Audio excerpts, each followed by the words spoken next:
Ashley Klosshaus-Hayden, daughter of late Joseph, which is spelled with a PH. Is that supposed to be PH or an F? I'm just nitpicking. Joseph and Anna Hayden currently serves as the Dean and Jean-Luc Picard Professor of Music at Starling Academy Conservatory of Music.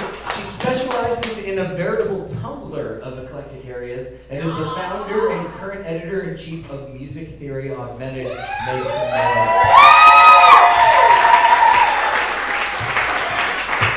She recently completed a sabbatical in Spain, where she researched her forthcoming monograph, The Barber of Seville, or The Tuneless Vacation, exploring the little-known Spanish travelers of American composer Samuel Barber.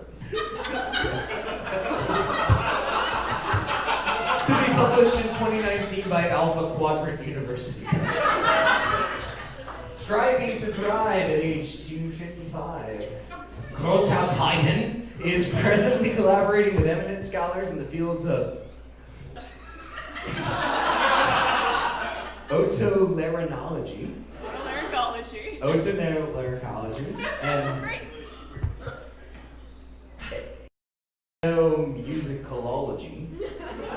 ethnomusicology, or an interdisciplinary project pertaining to auditory learning and its relationship with musical rituals, an aesthetic of 20th and 21st century public elementary school recorded classes in the United States. Goddamn, this is single-spaced and difficult to read. The research she will present this evening was inspired through her partnerships with medical professionals in the Elementary Recorder Project, and she shall remain humbly indebted to them for their patient guidance as she explores this bold new professional frontier. Yeah.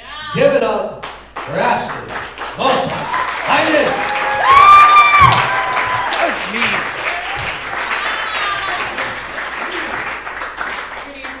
Thank you everyone for coming, and thank you Matt. And also Ryan for the video and everything. I'm especially excited tonight because though I've been happily engrossed in much historical musicological work as of late, this project has afforded me the opportunity to get back to my theoretical roots, as well as my thirds and my fifths. My talk tonight considers Sonatas Gone Wild. Case studies of insubordinate themes, including 3+ sectionally frustrated sonatas. Sonata form analysis has long been used in theoretical musical study.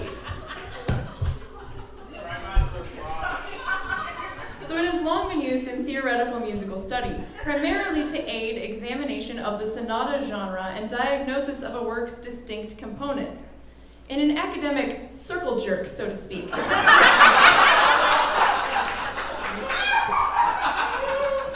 Its diagnostic utility is limited by the form's wide vulnerability to thematic insubordination, and by a variety of potential resultant sectional dysfunctions. The case studies presented in this project are developed in the area of sonata pathology to assist academic musical professionals with continuing theoretical education by the means of exemplification of specific sectional dysfunction types within the sonata. As we will see, insubordinate themes play a primary causal role in most types of sectional dysfunction. A sonata may exhibit dysfunction in any of its sectional phases. In its exposition, its development, and/or its recapitulation. Expositional dysfunction disrupts the complex process of getting things up and running. Discontinuous expositions. In order to understand expositional dysfunction, we must first establish a foundation in expositional convention. Some pieces, arguably not enough of them, set the mood with an introduction that foreplays the action to come. But any true exposition begins, of course, with key.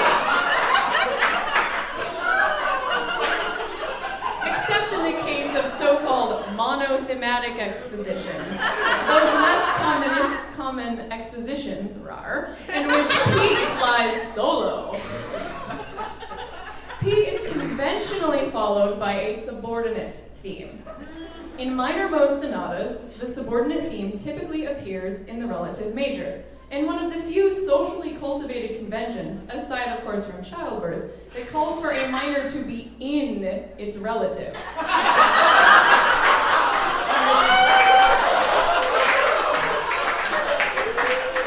In major mode sonatas, the subordinate theme conventionally appears, paradoxically, in the dominant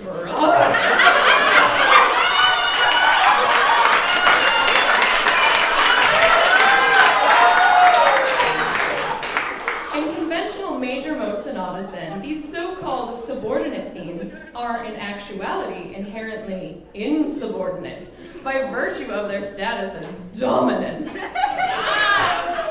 Thus, the conventional major mode sonata exposition presents inherent dysfunction.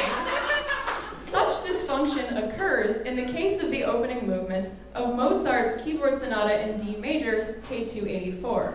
In the interest of time, I'll play this and the other audio examples at a quicker than conventional tempo. Sorry about that.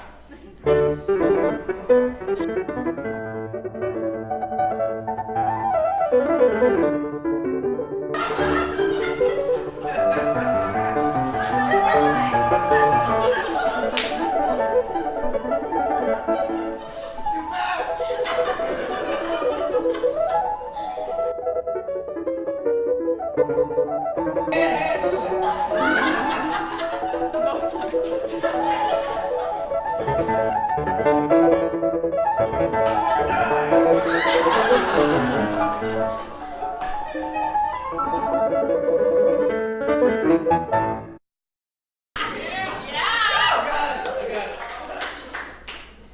This type of dysfunction is termed the congenital paradox of the major sonata, commonly abbreviated as congenital PMS. The paradox is unique to the major sonata, that is, minors do not get PMS. Though other types of expositional dysfunction do exist, the congenital nature of PMS makes it the most prevalent by far. Moving to the next section of the sonata, Ryan, you are a trooper. My arm is dying.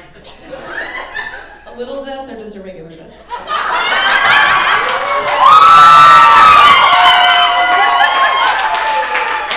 I didn't mean to Title IX my colleagues.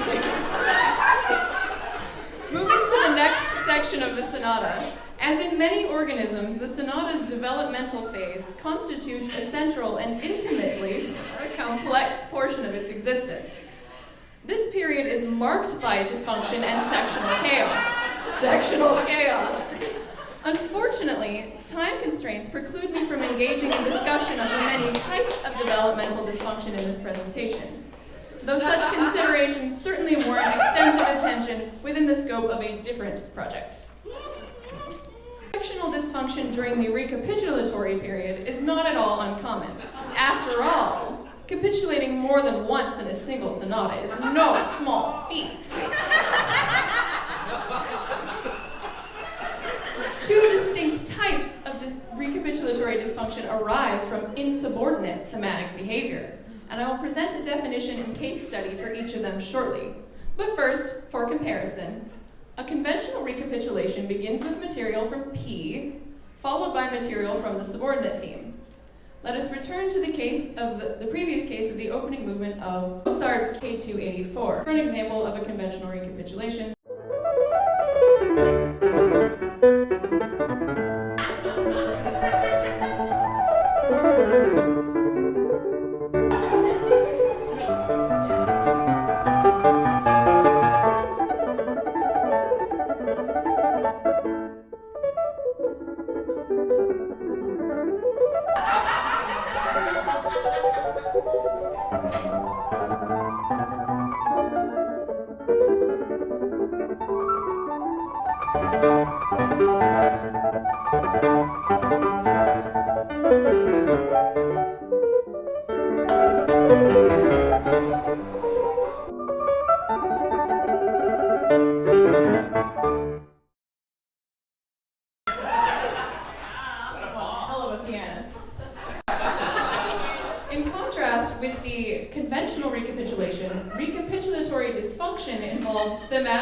insubordination, in which a subordinate theme rejects its position as following the lead of the primary theme. Instead, the therefore insubordinate theme takes the reins and positions itself at the head of the recapitulation. In the first of the two types of recapitulatory dysfunction, a recapitulation begins with material from the insubordinate theme prior to presenting material from the primary theme. This type of dysfunction may theoretically manifest during development instead, but it cannot be diagnosed until after development is complete. An example case of this type of dysfunction occurs in the opening movement of Chopin's Sonata No. 2 in B-flat minor. This recording of the exposition will familiarize us with the primary and subordinate themes.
The recapitulation launches with the now insubordinate theme.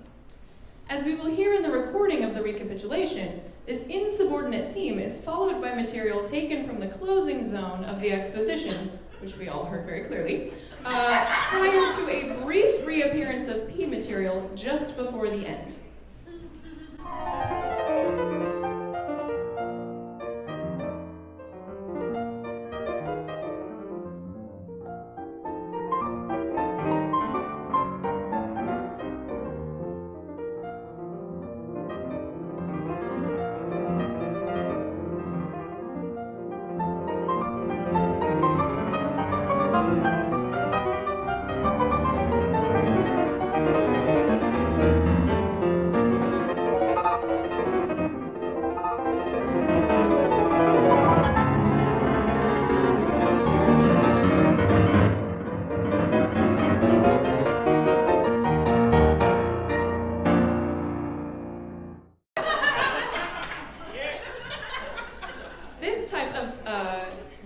In which the insubordinate theme reappears before P is known as premature recapitulation.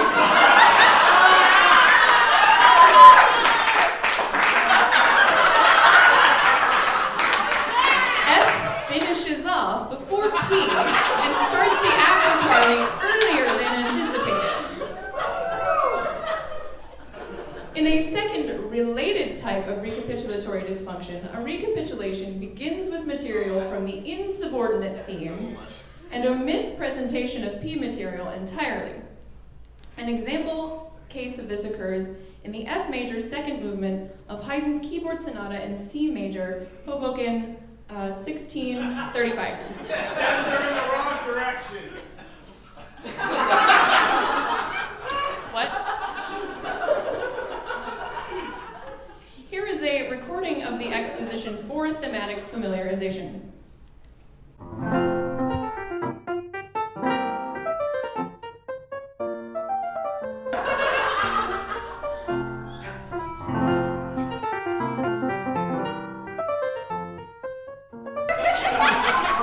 It's got a backbeat to it.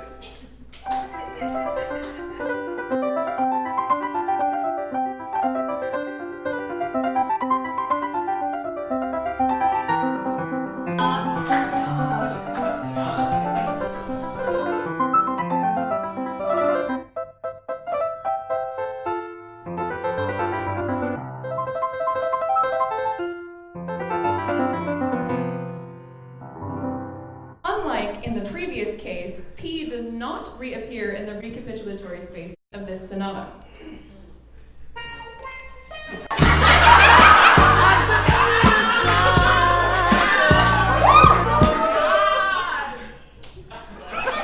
Don't know how that got in there. It appears the technology gremlins have a cruel sense of irony, as Gay's pieces tend to fall decidedly on the not sectionally frustrated end of the spectrum. Let's just hope I don't get sued. Anyway, as I was saying, unlike the previous case of recapitulatory dysfunction, P does not reappear in the recapitulatory space of this sonata.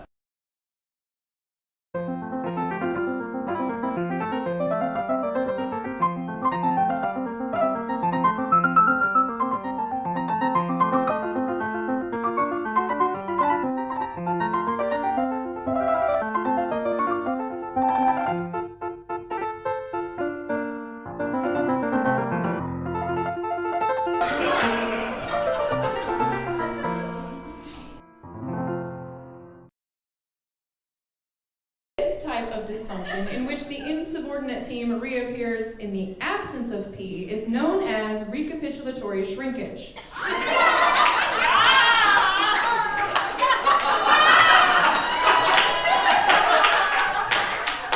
P has been locked off, I'm so sorry, altogether, resulting in a shrunken recap. To conclude, I would like to recapitulate the three types of sectional dysfunction outlined in this presentation: congenital PMS, premature recapitulation, and recapitulatory shrinkage. It is my hope that such elucidation of the myriad species of sectional dysfunction will add a new perspective to future scholarly discussions of sonata sectionality, thereby enhancing our understanding of the quintessence of the sonata genre. Thank you.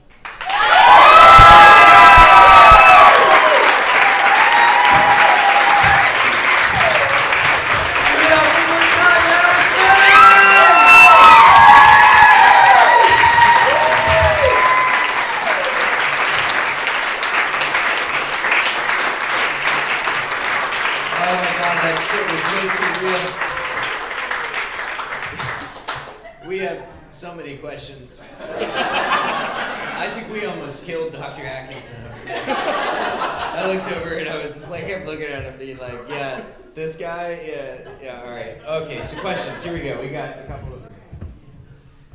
Thank you so much. What one should do if an exposition lasts for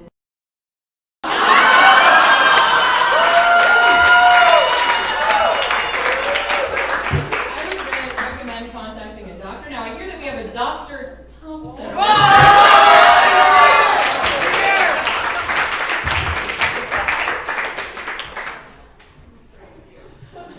I don't really have a question. I just wanted to say thank you so much for that.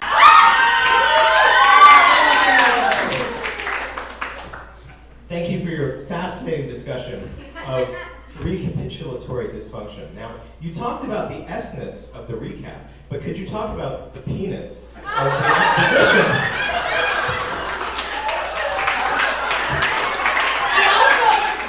Along with the penis of the exposition, I wonder if you could,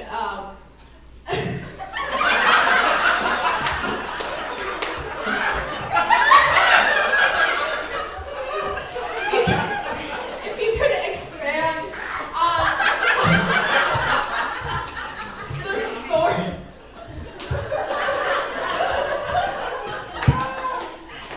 If you could expand on any topic theory regarding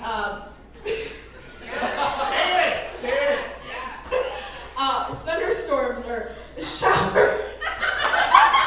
Golden showers?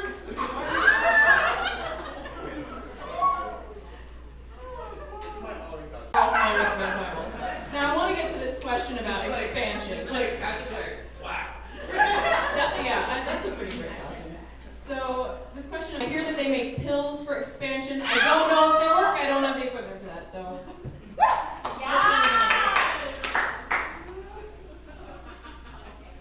I'm a little concerned about the phallocentricity and the fact that all the examples were by men composers. Now, I have a piece stars Schumann, her sonata in G minor. Now, I have herpes, and I'm wondering, and I think it's great, and I really want to know how can I spread herpes to as many people as possible?